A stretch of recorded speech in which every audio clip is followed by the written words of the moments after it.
দেখো বন্ধুরা, আজকের দুপুরের মেনু দেখো। এই যে ভাতটা আজকে লাস্টে করেছি গরম। আচ্ছা, আবার এর মধ্যে আছে মেথি শাক ভাজা আর পালং শাকের তরকারি। মেথি শাকটা আমি খাবো আর পালং শাকটা আমার কর্তা খাবে। আমি খাই না পালং শাক। আচ্ছা, আর করেছি এই যে অল্প করে মাংস নিয়ে এসেছিল, সেই মাংস আলু দিয়ে, এই যে অল্প করেই এনেছে, এই যে দেখাই তোমাদের, মাংস আর এই যে এই লাল নীল পাঁপড় ভাজা।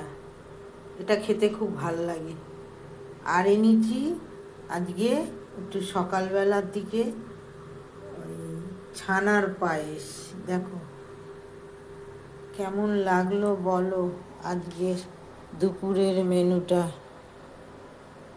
ভালো লাগলে অবশ্যই আমায় জানাবে, কিছু কমেন্ট করবে।